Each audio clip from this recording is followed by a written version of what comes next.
A distinção e a definição do conceito de liberdade em termos de liberdade negativa não é uma definição completamente autossustentada. Ela varia em função de sua definição do que são direitos de propriedade justos.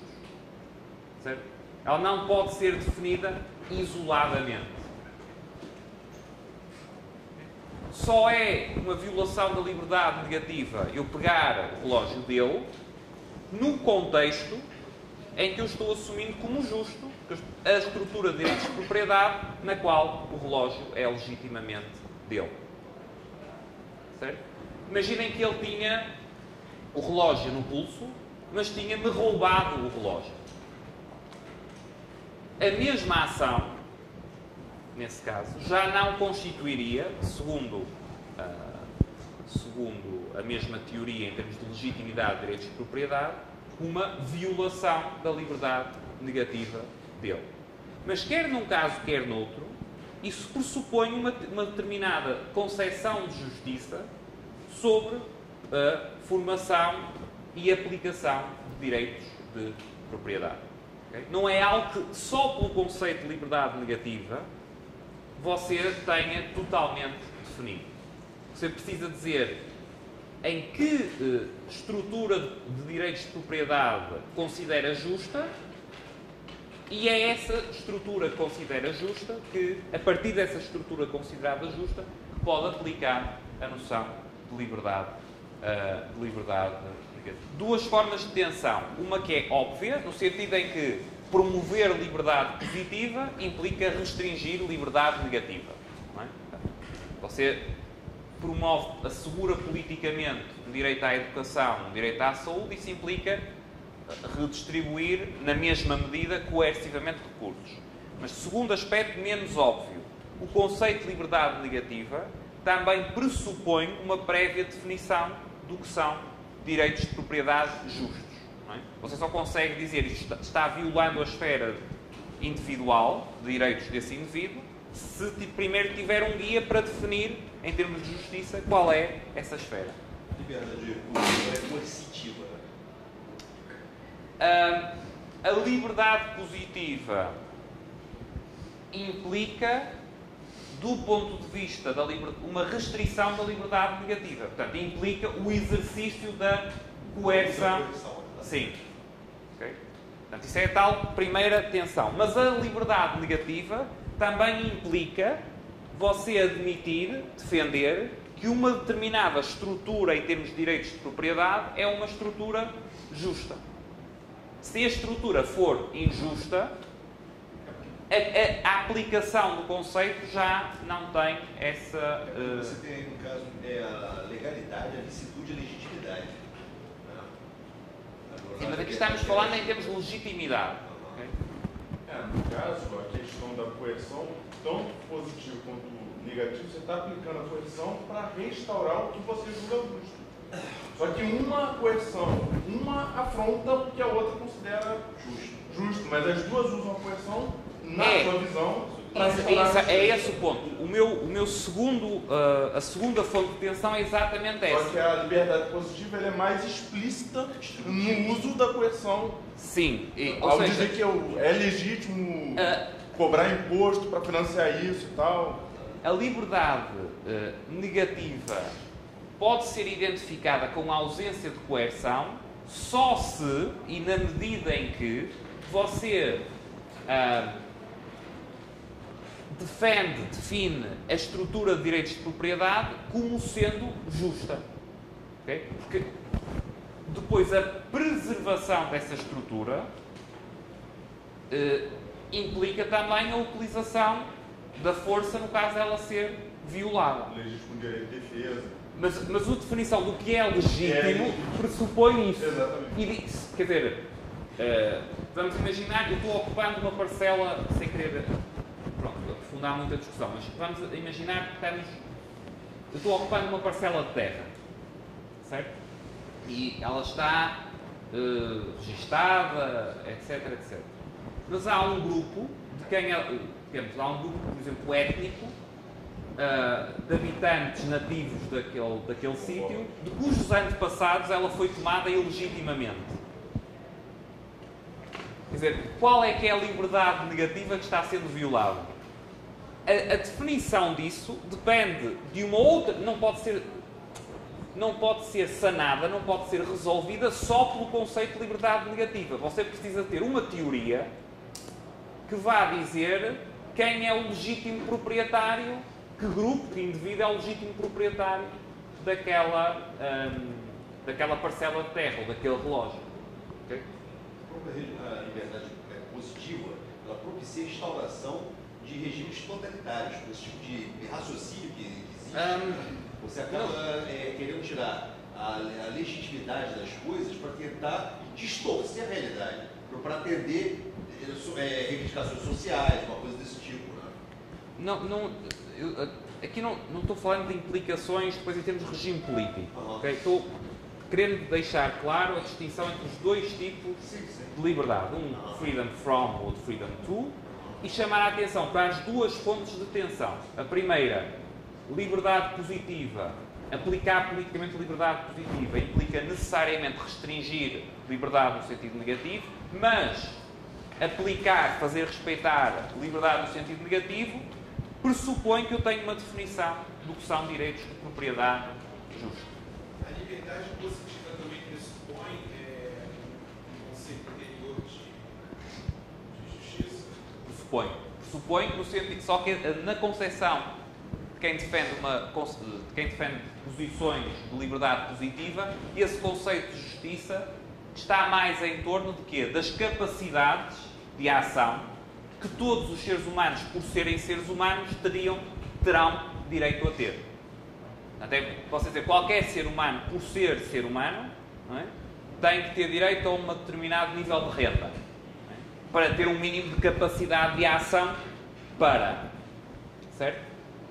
Isso está definindo isso em termos de liberdade positiva, vai implicar necessariamente um grau de restrição da liberdade negativa, porque você vai ter que coercivamente redistribuir renda.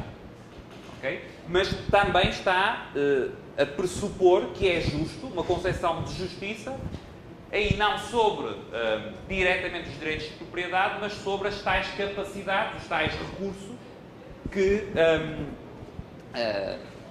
considera justos que todos tenham. Portanto, as duas pressupõem isso. Mas o ponto é que a liberdade negativa também pressupõe isso. Não é só a liberdade positiva que pressupõe uma concepção de justiça sobre o que você vai fazer com os recursos. A liberdade negativa também pressupõe uma concepção de justiça sobre que estrutura de direitos de propriedade é justa. Okay? Que o relógio é de facto dele. Que a parcela de terra é de facto daquele proprietário e não do outro. Ou que é do outro e não dele. Só depois de ter uma teoria sobre isso é que faz sentido você falar no conceito de liberdade negativa como um conceito de liberdade em termos da ausência de coerção, ou de minimização da coerção, sobre essa estrutura de direitos. No outro dia eu estava lendo um texto do Olavo de Carvalho em que ele criticava o libertarianismo. E a principal crítica dele foi justamente o fato de que, para ele, a liberdade era um conceito vazio em si mesmo, porque ele dependia de vários outros. De certa forma, a impressão que eu estou tendo é que você está corroborando um pouco com esse pensamento. Bem, um pouco talvez. O facto de o conceito de liberdade é interrelacionado, portanto, nesse aspecto eu concordo com o que falou. O conceito de liberdade é interrelacionado. Eu não falei nada. Não, com a posição a que se referiu. Ou seja, eu concordaria que o conceito de liberdade não é independente de outros conceitos, nomeadamente o de uma concepção de justiça sobre direitos de propriedade. Certo? Agora, eu diria também que o facto de ser interrelacionado com outros conceitos, não há nenhuma razão para que isso torne vazio o conceito.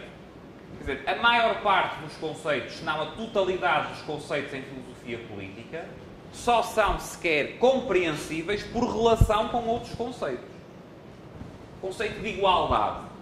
Igualdade em abstrato é vazio, não é nada. Igualdade só adquire sentido quando você fala igualdade de alguma coisa. Igualdade em termos de alguma coisa. Seja qual for, não estou discutindo concepções de igualdade, não é?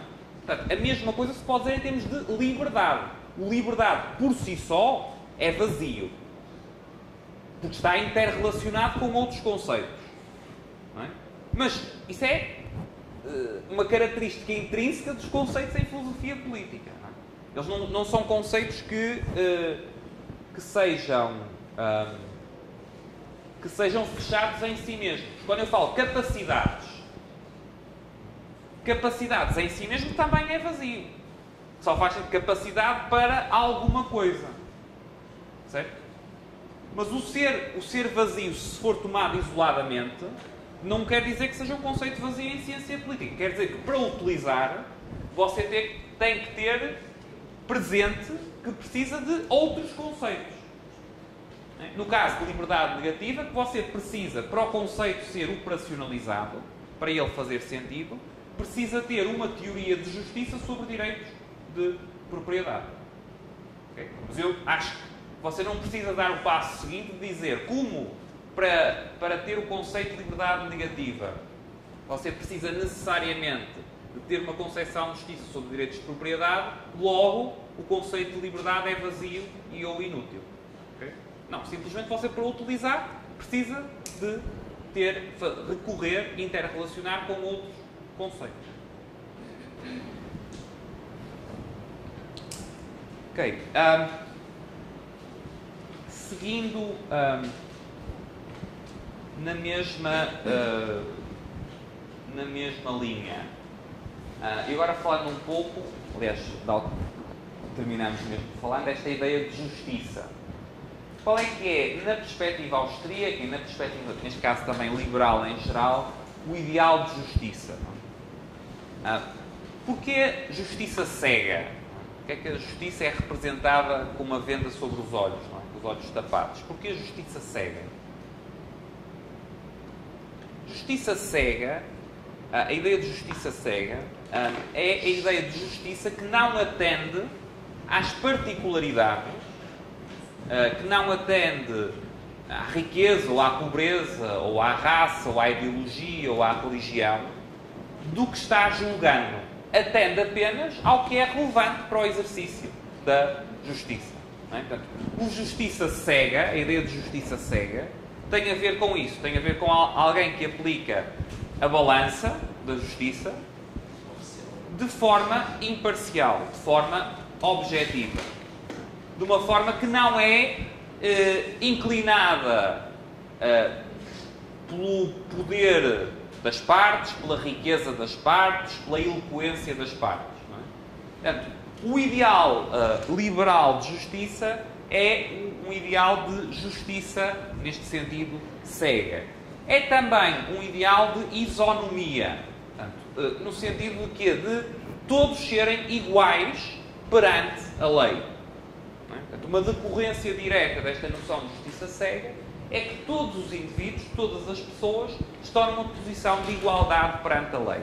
E isto está, por sua vez, interrelacionado com a concepção de igualdade numa perspectiva austríaca, que é uma concepção de igualdade perante a lei. É uma concepção de igualdade em termos dos processos que os indivíduos empregam na sua ação. Não é uma igualdade perante resultados específicos. É uma igualdade definida em termos de isonomia, portanto, definida em termos de uma posição igual perante a lei. Okay?